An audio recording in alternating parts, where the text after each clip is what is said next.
Hola titánicos, bienvenidos a un nuevo capítulo de Gente Titánica, donde un día más, como siempre, estamos aquí para mostraros lo que es la discapacidad y todo eso que hay detrás que no se suele ver. Hoy tengo el placer de presentaros a Isabel y aquí la tenéis. Muy bienvenida, Isabel. Hola, Un encantada. placer tenerte aquí, igualmente. Lo primero de todo, darte las gracias por este espacio, que sé que de tiempo andamos siempre corre que te pillo y el que haya buscado un huequecito pues es un placer. Y bueno, deciros que Isabel es técnica de atención a personas en situación de dependencia e integradora social formada en el SAC. Y bueno, para quien no te conozca, descríbenos un poquito quién es Isabel. Bueno, pues si queréis, ya mi formación la ha dicho la compi, así que genial.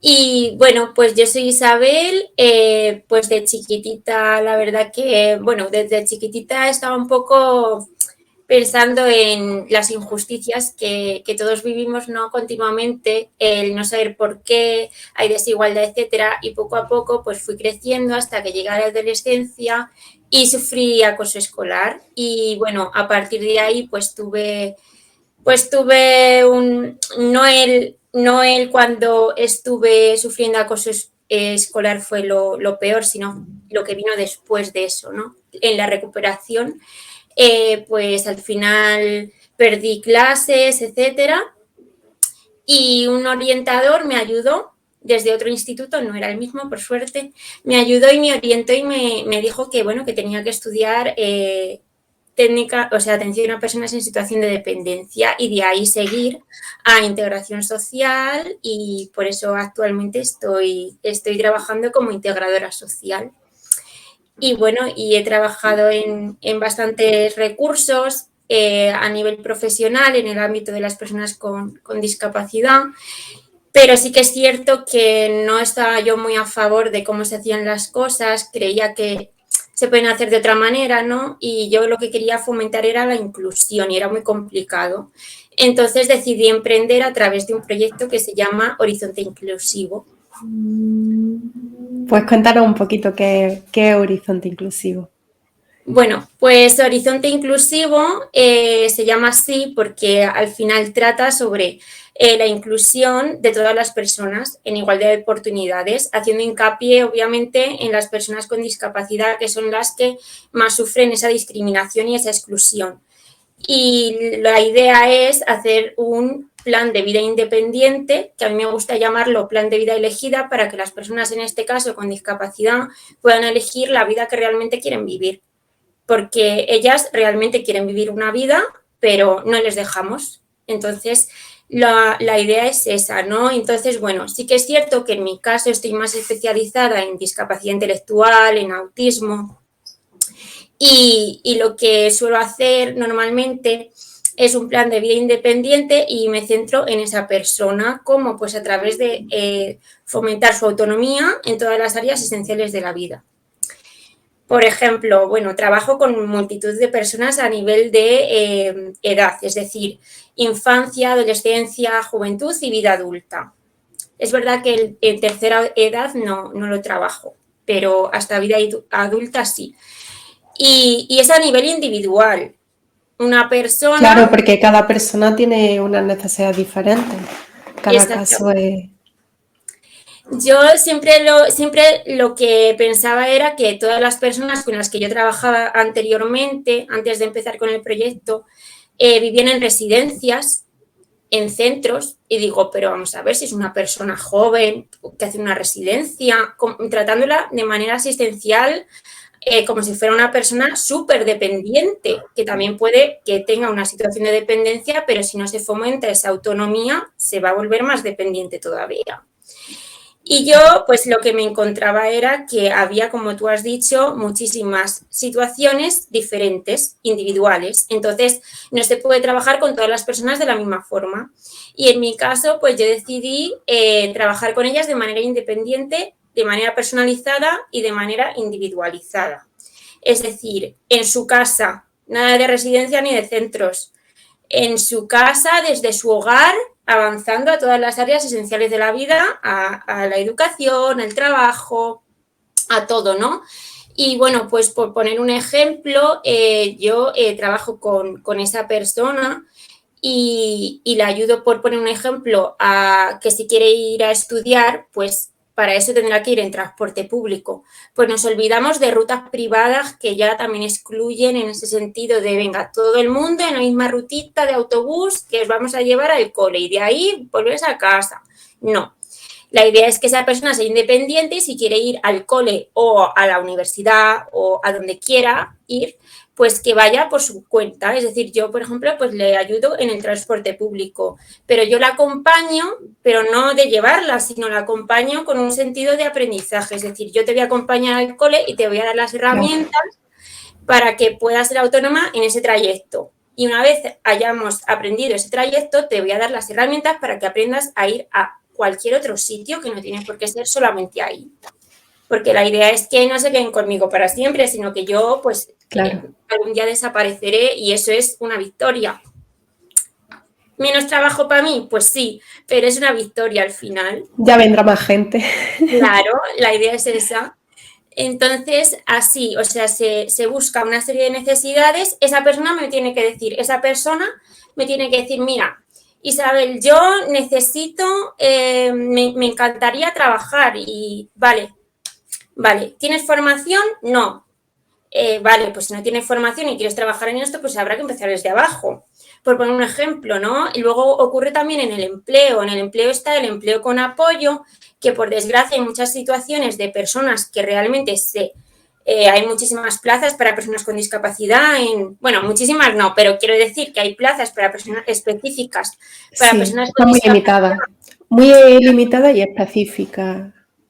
Claro, pero como que hay una sección que dice, mira, personas con discapacidad tienen que venir, pues por un ejemplo, tanto por ciento, ¿no? Y entonces, ¿qué pasa? Que acceden a ese empleo, pero a la vez les despiden en nada de tiempo. ¿Por qué? Pues por lo mismo, porque no se le adapta el puesto, porque no hay un acompañamiento de un aprendizaje de esa persona Exacto. en ese puesto laboral, etcétera. No se tienen en cuenta sus necesidades, pues igual, ocurre lo mismo. Pues en mi caso, pues hacemos empleo con apoyo para que esa persona aprenda su oficio y así yo me voy retirando poco a poco y lo que ocurre es que esa persona pues podrá mantener su puesto de trabajo porque lo habrá aprendido y hay que Sí. coordinarse también con la empresa de esa persona, etcétera. Esto es un trabajo entre todas las personas. Entonces, eso es un poquito lo que yo hago. Claro. Ahora En bien, el tema, por ejemplo, también de una casa, de ser independiente en una casa, supongo que también. sí, es verdad que lo he tirado todo para afuera, pero sí, trabajo en el hogar y en entornos normalizados. Es decir, en el mismo hogar, por ejemplo, puedo enseñar a una persona, pues obviamente, a levantarse sola, consolidación de hábitos lo llamo, es decir, que por las mañanas me suena el despertador, a organizarme, a cocinar.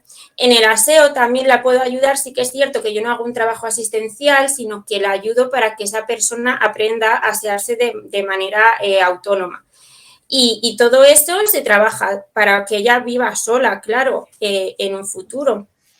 Ya sea hacer la compra también, que tiene que salir fuera a hacer la compra, Claro, pero también es que son trabajo en muchas casa. cosas que yo creo que el problema viene de base de, como tú has comentado antes, un poquito así de pasada, de que no dan esa oportunidad, o sea, no, sobre todo lo que son discapacidad cognitiva, un daño cerebral, directamente, o sea, se da por sentado de que ese niño, esa niña ya directamente va a depender totalmente de sus padres, no va a estudiar, no va a trabajar, no va a ser independiente, no va a vivir solo. Y el trabajo, o sea, las familias cuando llegan, o sea, tienen claro lo que va a significar esa independencia. No, Están abiertas porque yo creo que es un trabajo de muchos años, o sea, de. yo quería añadir aquí que esto es una figura nueva. O sea, esto es un proyecto súper novedoso, por desgracia, y hay mucha desinformación y desconocimiento respecto al tema. Es cierto que yo, aparte de con la persona, en Horizonte Inclusivo también se trabaja con la familia. porque la familia también pues tiende a sobreproteger con toda la razón del mundo, porque no les han dado otras herramientas ni otras alternativas. Y entonces se trabaja también con la familia. Hay familias que sí que son con más iniciativa, pero aún así tienen sus miedos, ¿no? Es que es mi hijo o mi hija, aunque sea mayor de edad, es que siempre ha estado acompañado por mí y a mí es que me genera una serie de situaciones de, madre mía, vale, está yendo al transporte público ahora él solo, madre mía, que ha salido de casa él solo y va a ir a este sitio solo. Entonces genera ahí un poco pues de inseguridad y de miedo, sobre todo, ¿no? Y eso es muy, muy complicado de asimilar. Entonces tenemos que empatizar también con la familia. Y por eso también pues damos herramientas a la familia y la asesoramos durante todo el proceso, es decir, que somos un equipo, tanto la familia como la propia persona y en mi caso, somos un equipo. O sea, también tenemos reuniones cuando ya hemos conseguido un objetivo, pues pues mira qué bien, tal, y cómo hacerlo. Luego, aparte, como ya he dicho, es una figura muy desconocida y he de decir que sí que es cierto que ahora vamos a empezar, porque esto también es muy nuevo, vamos a empezar a elaborar proyectos individuales de vida independiente. A ver, existe la figura de asistente personal, que la figura de asistente personal la conocemos sobre todo a raíz de las personas con diversidad funcional física, diversidad funcional pues visual, auditiva, etcétera, ¿no? Que nació hace mucho tiempo a raíz de una revolución que hubo por las propias personas con diversidad funcional y a mí me pareció brutal. ¿Qué pasa? Que, bueno, también se ha querido hacer hincapié en que las personas con diversidad funcional cognitiva, pues también se quiere establecer esta figura, porque sí que es cierto que a nivel de diversidad funcional física, auditiva y visual es una figura que es más asistencial, de ahí el nombre, asistente personal, debido a que son personas que están muy empoderadas por lo general y que necesitan una asistencia, pues ya sea como, mira, yo necesito ir a este sitio, pues me llevas en coche porque debido a mi situación tal. Yo necesito, obviamente, debido a mi situación, que me ases, pero yo tengo todas mis capacidades muy bien amuebladas, incluso más que tú, ¿no? Entonces, no se ha pedido tampoco una figura profesional para ello, porque no es necesario, ni nada por el estilo, y es asistencial. ¿Qué ha ocurrido? Que ahora, pues sí que es cierto que se ha querido apostar por la figura de asistente personal también para personas con discapacidad intelectual y autismo. Y ahí viene el problema, porque tendemos a pensar que es la misma figura que la otra, pero en realidad tiene que ver con una figura profesional cualificada porque tiene que hacer un trabajo pedagógico de terapia a esa persona, de aprendizaje, de educación, etcétera, etcétera. Y entonces es algo novedoso, pero que está ahí. Hay muchas comunidades autónomas, todas, que deberían de tenerlo en cuenta y actualmente, por desgracia, no se tiene en cuenta en todas las comunidades autónomas. Sin embargo, en Valencia está funcionando muy bien, en la Comunidad Valenciana, y la figura de asistente personal se consigue a través de una ayuda que proporciona el Estado, la propia comunidad autónoma. Es decir, que sale a cuenta a las familias, a la persona, porque al final está subvencionada, ¿no? Entonces, ¿qué pasa aquí en Horizonte Inclusivo? Pues que nosotras estamos aquí en Madrid y no podemos acceder a la ayuda de asistente personal de manera tan sencilla y subvencionada como debe ser, pero en la Comunidad Valenciana sí que se está haciendo. Entonces, en Horizonte Inclusivo, el primer paso que realizamos, porque esto va por pasos, es el proyecto individual de vida independiente, que hay que elaborarlo, hay que hacer una valoración a la persona, teniendo en cuenta sus necesidades e intereses, etcétera, ¿vale? Este punto número 1. Y a partir de ahí, pues se entrega a la Comunidad Valenciana y a esperar a que nos den la subvención para poder contratar en este caso, un asistente personal, que por ejemplo puede ser yo misma, que sería pues un profesional cualificado, ¿no? Que haga un plan de vida independiente real en la práctica. Y a partir de ahí se puede empezar a trabajar de una manera maravillosa, porque se ha tenido en cuenta toda su situación.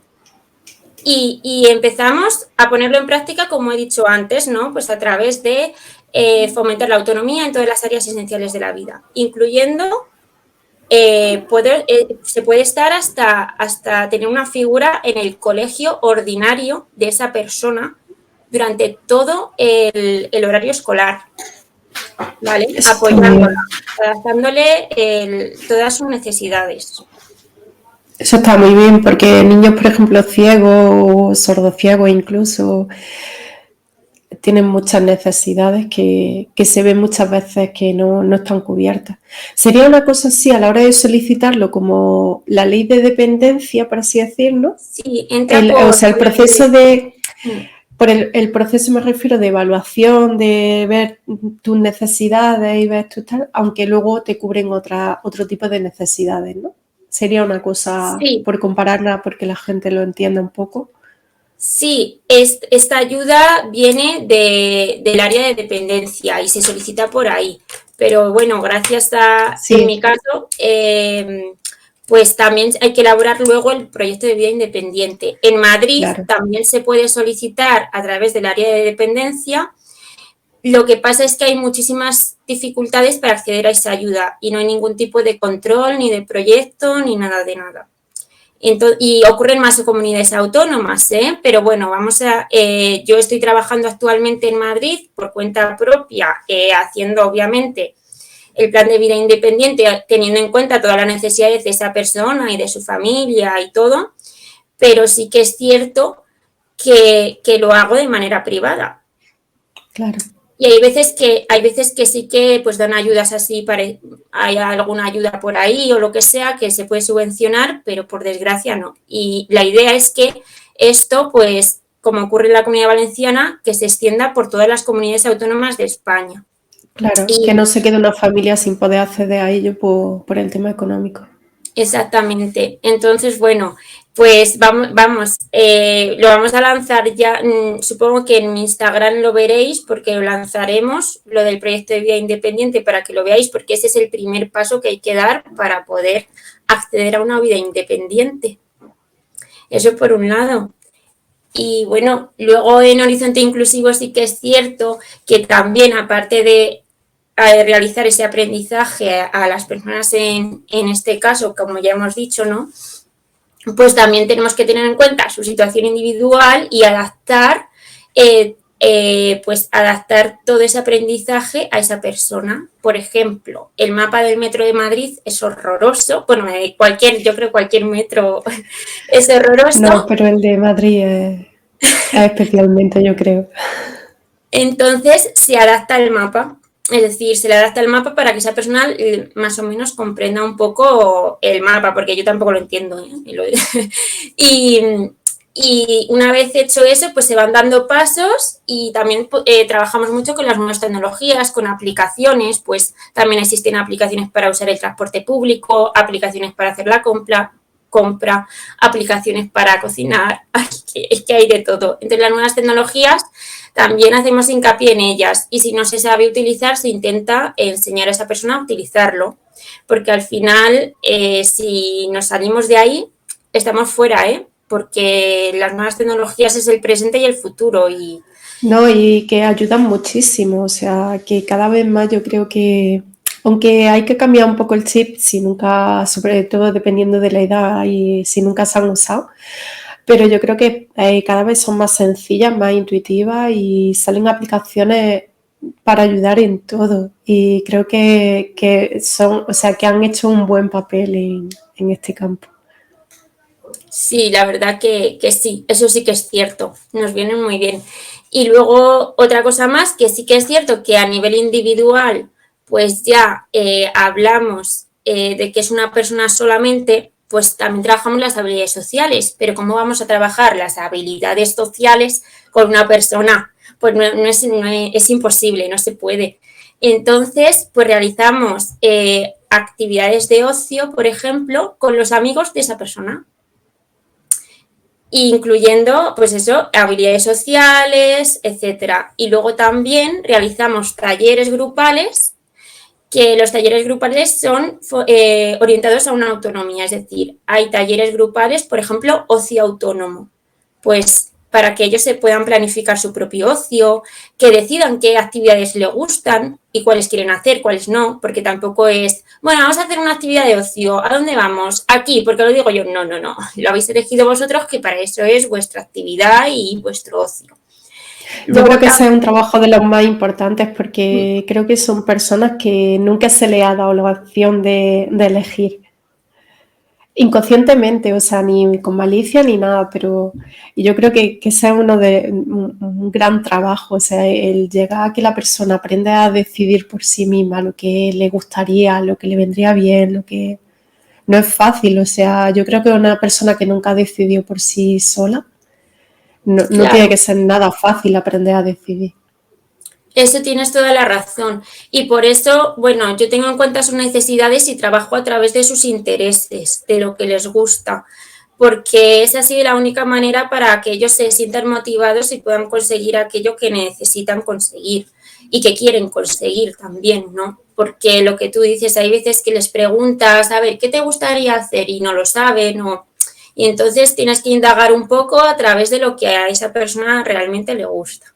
Por poner un ejemplo, yo sé de una persona bueno, que le encanta el tema de bailar.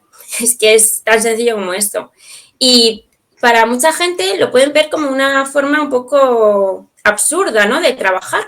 Pero yo, por ejemplo, cuando hacemos algún objetivo, pues a lo mejor a la mitad del objetivo, pues nos ponemos música y a lo mejor bailamos o lo que sea, porque es como un refuerzo positivo, ¿no?, que se llama así, claro, que para esa persona, para fomentar pues el que quiera ir a la actividad y el ver que, mira, has conseguido esto, pues venga, vamos a bailarla, vamos a bailar por haber conseguido esto, en vez de vamos a brindar, ¿no?, por haber conseguido algo. Sí.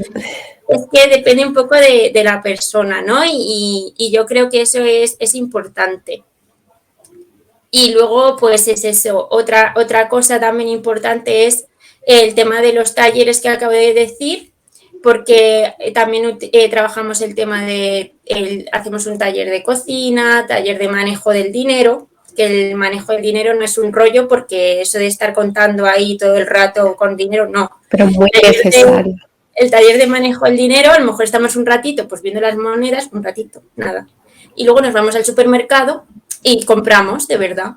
Eso es manejo del dinero. O nos vamos a una tienda a comprar, o a una cafetería, no tiene por qué ser un supermercado, ¿no? Y a ponerlo en práctica. Consumo. Y estos son talleres reales, porque yo creo que un taller en una clase solamente que no es real, pues se aprende menos que en un sitio real. Claro.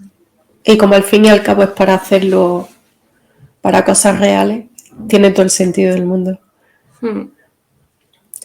¿Qué le diría a tu Isabel del pasado, esa Isabel que le hacían bullying en el cole y habló con ese profesor y veía todo tan negro seguramente y tan difícil? ¿Qué le diría a esa niña? Bueno, pues es que, ¿sabes qué pasa? Que yo hasta hace un año o así todavía me seguía culpabilizando por lo que me ocurrió. Entonces es complicado, pero sí que es cierto que le diría que es que no sé qué decir, es que ahora mismo no lo sé, pero le diría que, bueno, que siga su camino, porque al final que luche por lo que quiere y que siga su camino, porque al final va a hacer lo que ella realmente quiere hacer. Y yo lo digo así porque sí que es cierto que yo antes de que mi orientador me orientase, yo quería hacer tantas cosas que ni sabía. O sea, y fue como un camino llamado destino en realidad. Sabía que quería algo que tuviera relación con las personas, pero todo como que me ha ido encaminando, ¿no? Porque he trabajado en muchos sitios y a lo mejor el primer trabajo que tuve, que para mí fue, dije, ay, pues yo me quiero quedar aquí porque estoy a gusto y tal, pero ahora lo miro atrás y digo, madre de Dios, qué sitio tan horrible en el que estuve la primera vez. Entonces... Pero eso nos pasa a todos, o sea, yo creo que eso, sí. O sea, la experiencia es un grado. Pero yo creo que te tienes que sentir súper orgullosa que de algo tan feo y tan malo haya salido algo tan bueno y tan bonito. O sea, te tienes que sentir súper orgullosa. Sí, Eso lo eso tienes que sí. tener súper claro y acostarte todas las noches con eso. Sí, eso sí que la verdad que me quedo con tus palabras y te doy las gracias. No, lo digo de corazón, o sea, vamos, te conozco bien poquito, hemos hablado muy poco, pero lo que te he ido conociendo es un proyecto súper bonito y muy necesario. Yo soy una persona con discapacidad física, mi discapacidad física me vino hace 11 años y no es una cosa que te espera. Y tienes que, aunque seas independiente, tienes que volver a aprender. A lo mejor no tengo la dependencia que a lo mejor las personas con las que tratas, pero sí necesitas de un terapeuta ocupacional que te vuelva a enseñar desde cómo ducharte a de cómo, o sea, porque quieres volver a ser independiente como lo eras antes.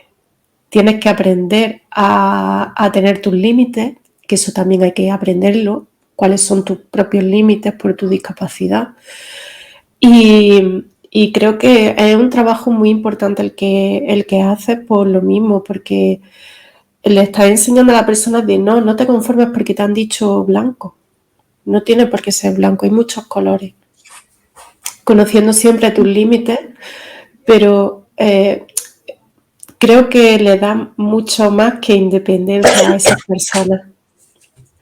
Las personas que hacéis vuestro trabajo, o sea, dais muchísimo más que independencia. Entonces, pues, podéis estar bastante orgullosas de decir, tengo un trabajo guay. Pues sí, la verdad que sí. Bueno, pues la verdad que he aprendido algo nuevo y sí que es cierto lo que dices, porque yo tampoco me había parado a pensar que una persona con discapacidad física, en este caso lo que me dices, ¿no? Que me tengo que volver a aprender, por ejemplo, a ducharme y tienes razón, porque debido a la situación nueva que te viene, nunca lo has hecho de una manera u otra que te pueda beneficiar. Claro, te das cuenta que simplemente, por ejemplo, yo voy en silla de ruedas, simplemente el coger algo del suelo, el agacharme, mi tronco me sujeta más o menos. Depende de dónde tenga la lesión. Yo tengo suerte y se me sujeta, pero mis piernas no me hacen la pinza para sujetar mi cuerpo. Entonces yo tengo que volver a aprender a coger algo del suelo. O sea, son tonterías que no lo apreciamos en el día a día, pero tienes que volver a aprender, tienes que volver a aprender de cómo vestirte, cómo ponerte unos vaqueros bien pegaditos sin que se levante el culo de la cama. Tienes que aprender a hacer muchas cosas. Yo me acuerdo al principio que era un mundo entrar en la bañera. Era, yo creo que de las cosas más difíciles y que más tiempo empleaba. Y yo eso lo hago sola desde hace bastante tiempo y lo hago como antes, o sea, no tardo nada. Pero son cosas que tienes que reaprender, o sea, que no es solamente las personas que tienen discapacidad de nacimiento cognitivo, sino cualquier otra discapacidad. Y a veces cuesta incluso más o sea, yo creo que las personas que tenemos la discapacidad adquirida queremos, o sea, tenemos el trabajo ese de la independencia trabajado porque la queremos, es una cosa por la que luchamos, pero tenemos que aprender también cuáles son nuestros límites. Y las personas, en cambio, que tienen una discapacidad cognitiva, hay que enseñarles que no tienen tantos límites como ellos se creen. Y hay que enseñarles esa... Son trabajos muy diferentes, pero a la vez yo creo que tanto una discapacidad como otra, depende de cómo se haya cogido, necesitan de este tipo de trabajo. Y es muy necesario, es muy positivo. ¿Quién es tu persona titánica? Vale. Que esté dentro del ámbito de la discapacidad. En tu vida. No hace falta. Vale. No es que tengo también. Pues mira, yo diría mi tita. Mi tita Mari, bueno, se llama María, pero yo la llamo Mari. Yo diría que ella, porque además ella también trabaja por su cuenta y todo eso, pero es que es una mujer que desde que nació ha tenido situaciones muy difíciles, las ha ido superando todas sin ningún tipo de ayuda. Ella sí que es una persona muy independiente, es verdad que no tiene ningún tipo de condición, pero para mí sí, es como mi ejemplo a seguir, por así decirlo. Y la quiero Pues me mogollón. alegra. Así que si me ve, pues le mando un Desde besazo. aquí le damos besitos, que siempre hay que agradecer también lo bueno. ¿Y a quién te gustaría ver en otro capítulo de Gente Titánica? O sea, ¿quién cree que debería de, o algún tema que tú creas que debería de estar en el programa, de darse a conocer, de ver esa parte que no se suele ver? Pues no sé si le conocéis, pero yo quería empezar con un compi que le conozco y es maravilloso, que bueno, también tiene discapacidad y es un compañero que también es integrador social, actualmente está estudiando magisterio con especialidad AL y es una pasada. Se llama, Adri _maestro disca, en Instagram le podéis encontrar. Y luego, pues se llama, con los apellidos, que los ha puesto ahora, por cierto, que antes no lo tenía, Adriana Alonso Leal se llama. Y también es gente, o sea, también es una persona titánica, ¿eh? También le podría haber dicho a él, lo que pasa que quiero mucho a mi tita y la quería mencionar. Pues ya lo nombramos nosotros como Gente Titánica, lo invitamos al programa. Sí, porque es la leche. Así que pues, bueno. No sé si hay algo que te ha quedado más por comentar o que te gustaría hacer más hincapié. Bueno, pues a ver, a mí sí que me gustaría un poco pues comentar que al final, para cerrar un poco, pues desde aquí, para las personas que nos vean, que sean ajenas a la discapacidad sobre todo, a ver si podemos intentar formarnos, pero en información me refiero, de informarnos un poquito más sobre el tema de la discapacidad, de dejar de discriminar a las personas con discapacidad, sobre todo dejar de subestimarlas y de pensar de que son menos que nosotras por su condición, cuando han demostrado, continuamente demuestran, que todas las barreras que les ponemos pues las van superando, ¿no? Por ellas mismas y que les podemos hacer la vida un poco más fácil simplemente si empatizásemos más, pero no desde la pena, sino desde el igual, que son iguales que nosotras. Así que desde aquí lanzo ese mensaje y ojalá podamos acceder todas a una vida independiente en igualdad de oportunidades. Pues muchas gracias, Isabel, porque la verdad es que es un mensaje muy bonito y muy necesario. Es un poco lo que intento desde aquí, el mostrar la otra cara y todo eso que no se ve de la discapacidad, que creo que no se conoce en la sociedad, para que vean que al final cada uno tiene sus necesidades, sus limitaciones, igual que todo el mundo, tanto con o sin discapacidad. Y la verdad es que es un mensaje muy bonito. La empatía hace muchísima falta en esta sociedad y hacernos conscientes de cada persona. Pues muchísimas gracias por este ratito, por habernos tenido por aquí. Ya pondré bien tu web y tus redes sociales para que la gente pueda localizarte, buscarte, tanto si quiere contratarte como si quiere consultarte cualquier cosita o simplemente seguirte, que lo recomiendo desde aquí. Y muchísimas gracias por este ratito. Gracias a ti. Muchas gracias.